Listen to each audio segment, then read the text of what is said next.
Hi everyone, Shabbat Shalom. We are in Parshat Vayechi, and I'd like to share with you the opening verse of this Parsha because there's something unique about it, and the rabbis have a lot to say about it. So here we go. We open with the words of Vayechi. Jacob lived 17 years in the land of Egypt, so that the span of Jacob's life came to 147 years. Vayechi Yaakov be'eretz Mitzrayim 17 shana, 17 years. Vayehi yemei Yaakov shnei chayav 7 shanim ve'arba'im u'me'at shana.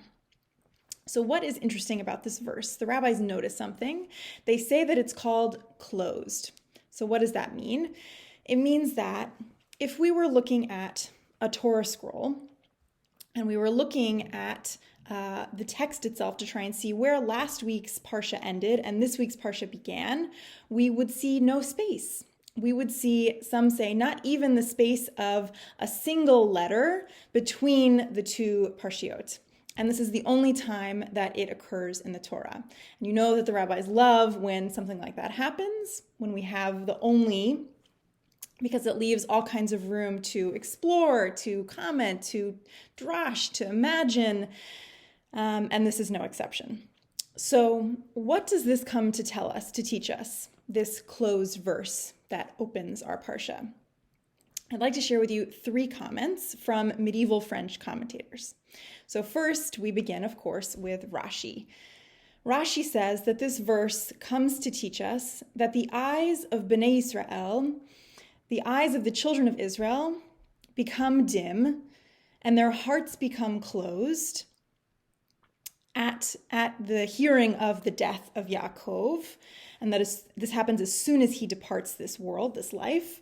And why do their hearts become dim? Their hearts become closed and their eyes become dim? Because of the future, the impending slavery and bondage that's about to happen in Egypt. So that's what Rashi has to say. Chizkuni says, he focuses on this word vayechi and chayav, and this word chayim. Why are we talking about this word chayim? And he says, all of the years, all of the chaye, right, the years prior couldn't be called really life or living because they were so clouded by anguish and fear or worry. And the Midrash goes even farther, saying that those 17 years, these last 17 years of Jacob's life, were the best years of his life because they were years that were full of prosperity, of goodness, and peace. And Das Kenim, which is actually a commentary that was put together by a bunch of different scholars around the same time, comes and says, it includes one of my favorite questions. It asks, why include the number of years that Jacob was in Egypt? We could have figured that out by simple math, right? Why is this included? Why is this number 17 included? So that we would appreciate that Joseph, right? We remember that Joseph was 17 years old when he left. And for the first 17 years of his life, Jacob, his father, cared for him, cared for his son. And for the last 17 years of Jacob's life, Joseph cared for him, for his father. And as I think about these three commentators and these 3 comments on this closed verse, I think, what can we learn from them as we enter into Shabbat this weekend, the first Shabbat of 2021, this first Shabbat of January? And I think we can learn 3 things.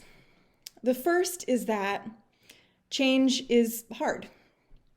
When there are difficult circumstances on the horizon, we can turn away from the things that we know are good for us, our community, our friends, our eyes dim and our hearts close.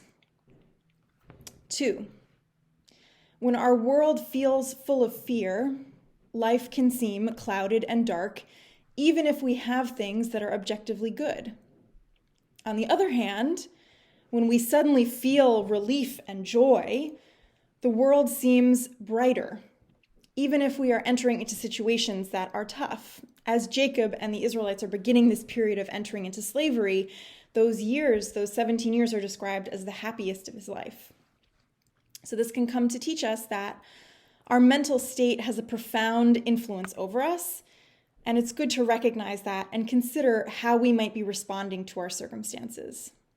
And the third thing, that we can bring immense joy and meaning into another person's life by caring about them and caring for them.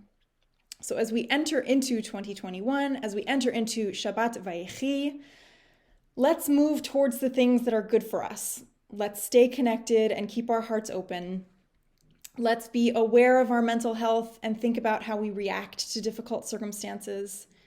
And let's care for each other, whether that's a student, a client, a family member, a friend, and let's show that care in ways that are meaningful to that person. Together, we can make 2021 a bright year full of goodness and peace. Shabbat Shalom.